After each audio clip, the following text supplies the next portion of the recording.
Deus provou para o pastor que ele levanta quem ele quer. Presta atenção nesse testemunho do pastor Marco Feliciano. Eu estava pregando na Igreja Batista da Lagoinha, em Belo Horizonte. Olha só. Uma igreja linda, 7.000 lugares. Ao final do culto, eu estava lá na porta com a minha mesa de material, na época que a gente vendia fita, DVDs. Chegou um mineiro para falar comigo, mas muito matuto. Ele veio com uma sacolinha de plástico, ele veio assim pelas beiradas, né? Porque mineiro vai pelas beiradas. Ele parou na minha frente e falou assim: ô pastor, eu senti de te dar um presente. E eu falei: e eu senti de receber, me dê logo, né? Glória a Deus mesmo, que ninguém dá mais nada pra gente, só pedido de oração. Eu falei: pode me dar. Ele enfiou a mão dentro daquela sacolinha branca e tirou uma paçoquinha embrulhada. Quem já comeu paçoquinha embrulhada? Vou elogiar no idioma de Minas. Ô trem bom, sou.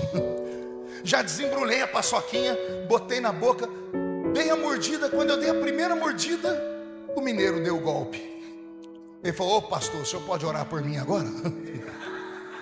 Não tem paçoquinha de graça. E como eu estava mastigando a paçoquinha, eu falei: é claro que eu oro. E eu perguntei: mas você quer oração por quê? Olha o que ele contou. Então, pastor, ontem de noite eu fui numa vigília. Como eu não sou gente, eu perguntei: você foi aonde? E numa vigília. Aí eu enfiei o resto da paçoquinha na boca, para não ter uma crise de riso, porque eu conheço vigília. Ele me apresentou uma vigília. Eu falei: e daí, filho? Ele disse: e daí, pastor? Que não era vigília de crente normal, não.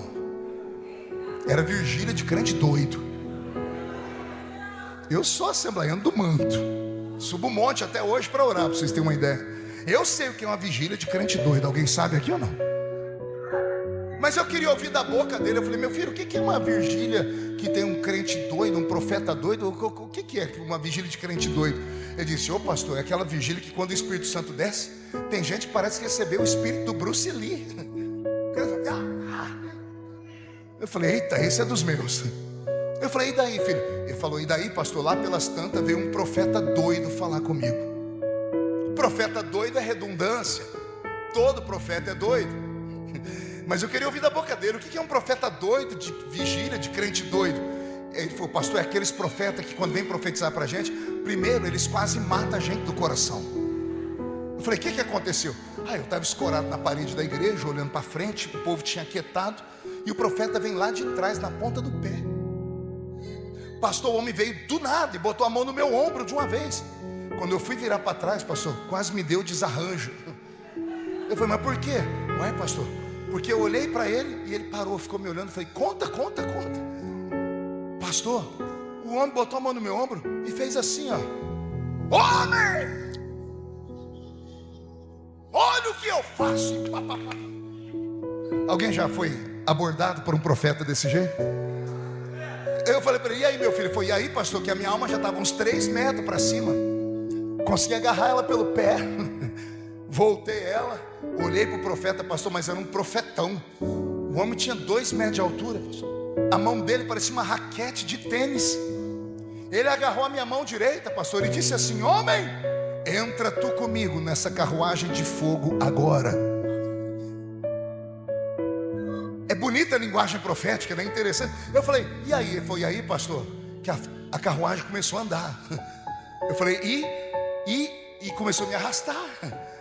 Pastor, o homem começou a me puxar, eu tentava segurar, a mão dele veio até no meio do meu braço, eu não conseguia me soltar.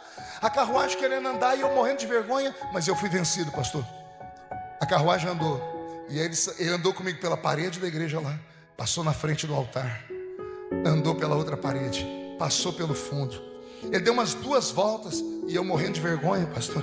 Falei: e aí, meu filho? E aí, pastor? Que ele mirou a rua e saiu comigo pela rua. Só que quando nós pisamos na rua, os cavalos da carruagem resolveram correr. Pastor, ele deu um carreirão comigo no meio da rua, e falando em línguas, e eu não conseguia me soltar. Eu disse: eu vou me entregar. Ele deu glória a Deus, eu também. Ele falou aleluia, eu também. Ele falou em línguas, eu falei também. Daqui a pouco ele voltou, pastor, parou na porta da igreja, olhou para minha cara e me puxou correndo pelo meio da igreja. No meio do corredor ele parou e me empurrou. Foi eu sair catando cavaco. Ele foi, eu parei, olhei para trás, o profeta estava com a mão na cintura e o dedo assim, com a cara feia, fazendo assim. E ele disse que o homem falou assim para ele: homem, olha o que eu faço. Eu te tomo pela mão direita e eu te tiro dali e eu te levo por aqui. Depois eu te levo por ali. Depois eu te trago aqui mais uma vez. Aí eu te tiro da cidade. E aí eu te levo pelo mundo e te exalto. E quando eu te exaltar, eu te trago de volta aqui, para todos verem que quando eu faço, está feito. Agora contempla na sua frente a rampa do Palácio do Planalto, porque vou eu te colocar entre os príncipes e os reis da terra, diz o Senhor. Eu me alegrei igual vocês. Enfiei a mão no meu bolso, tirei meu cartãozinho de visita, anotei meu celular. Quando eu estiquei para dar o cartãozinho para o mineiro estava rindo que a barriga dele balançava. Eu não sabia porque ele estava rindo. Eu entreguei o cartãozinho, ele parou de rir e falou: o que é isso, pastor? Eu disse: é o meu celular particular. E ele: nossa, eu vou ter seu número. Eu disse: vai. E ele: para quê, pastor? Aí eu falei: para quando você subir a rampa do palácio, lembra-te de mim quando entrares no seu reino. Quero ter amigo de um amigo importante. Eu esperava que ele fosse se alegrar com vocês. Aí o mineiro abaixou a cabeça, gente. E quando ele levantou o olho dele, estava lacrimejando. E ele com a voz embargada disse: o senhor acredita nisso? Eu falei: no quê? Que Deus pode me tirar daqui, me levar pelo mundo, me exaltar e me colocar entre os príncipes? Eu disse: por que não?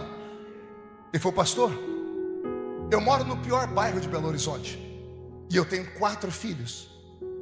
Eu era menino de rua, me converti na igreja, me casei com uma moça da igreja, mas mesmo desde lá para cá a vida é muito pobre.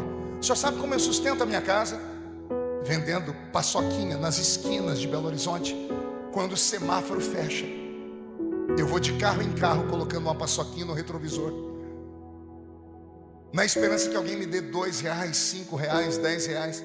Aí no final do dia eu junto tudo isso e levo uma feira para casa. Pastor, eu não sei ler, não sei escrever.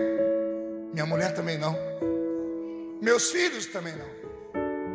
Temos muita dificuldade.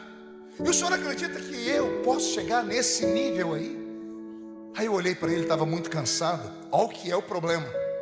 Eu olhei para ele na esfera da terra. E na esfera da terra a conta não batia.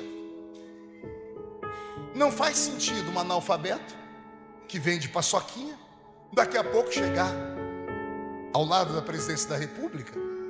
Não faz sentido um homem muito pobre, miseravelmente pobre, sair da pobreza do nada e alcançar tudo. Só que eu não ia falar para ele que eu não acreditava.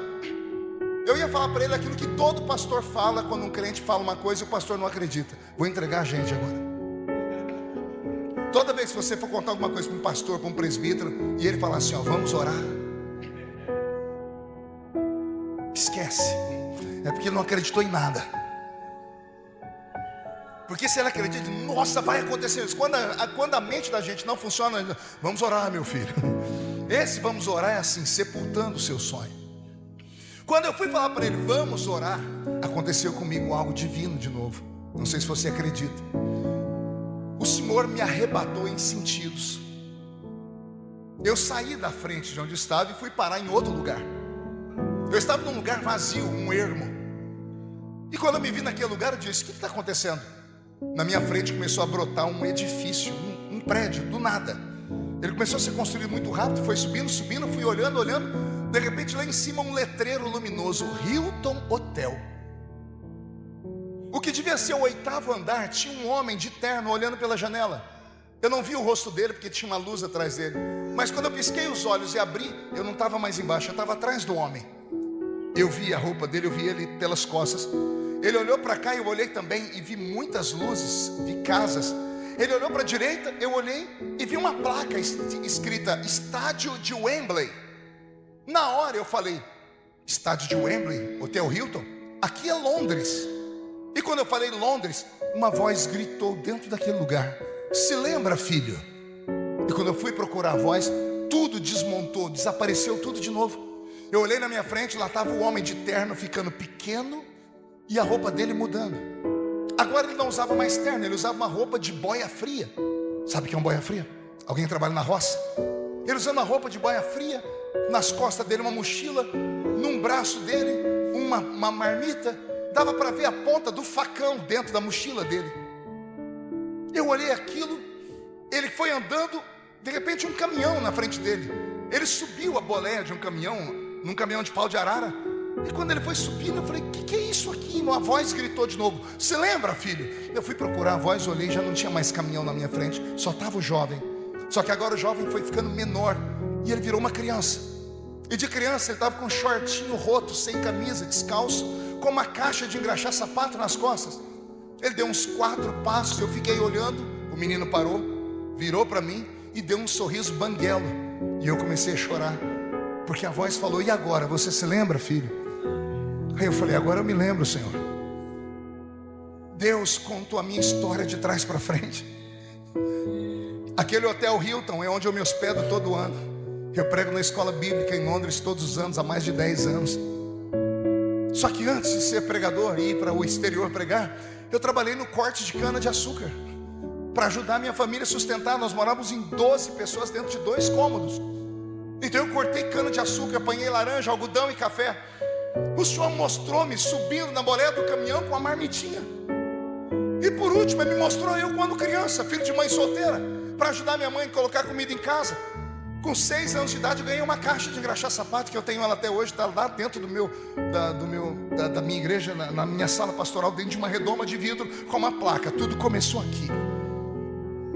O Deus que eu sirvo me mostrou de onde Ele me tirou e onde Ele me colocou, só para falar assim para o mineiro, ó, fala para ele que se eu fiz na sua vida, eu faço na vida dele também.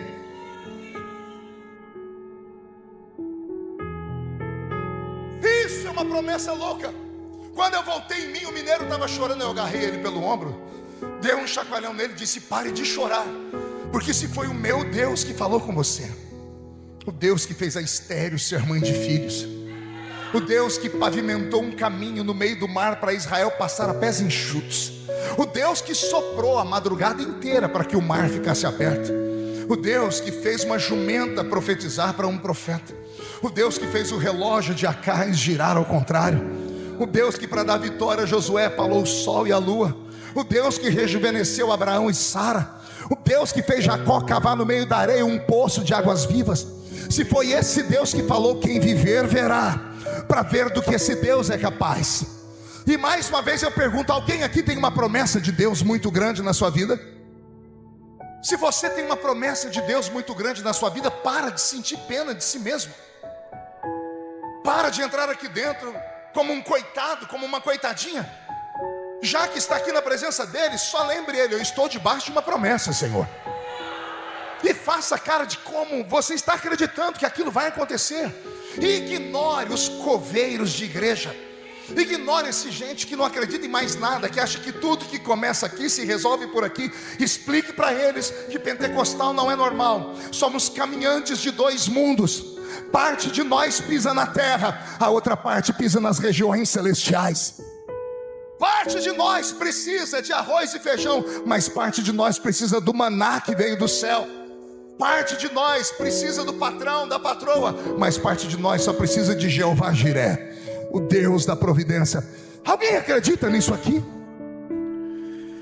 Irmãos, eu vou pedir para vocês deixarem o like nesse vídeo. Vou pedir também para você compartilhar com alguém que precisa assistir essa mensagem.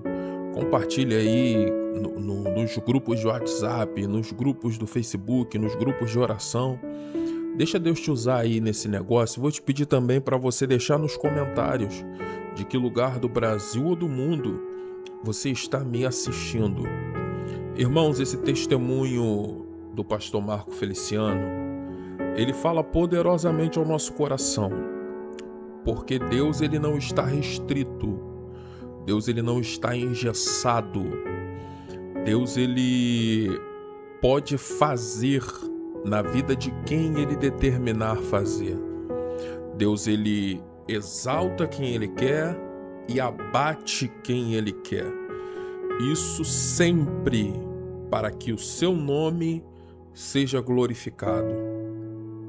Quando ele conta essa experiência do vendedor de paçocas, que diz para ele a revelação que ele recebeu, a profecia que ele recebeu, e em algum momento o pastor Marco Feliciano esquece, Deus leva ele numa visão para fazer ele lembrar de onde Deus havia arrancado ele. Então entenda, tudo é por ele, tudo é para ele e tudo é por intermédio dele. Deus, ele faz da maneira que ele quer. Então nunca se esqueça disso. Você pode estar vivendo um momento extremamente difícil na sua vida nesses dias atuais, mas eu te digo, para Deus nada é impossível. Se ele te prometeu algo, se ele falou que vai fazer, pode ter certeza que ele vai fazer. Se esse vídeo falou ao seu coração, deixa o teu like, nos siga também para mais vídeos. Que Deus abençoe tua vida poderosamente.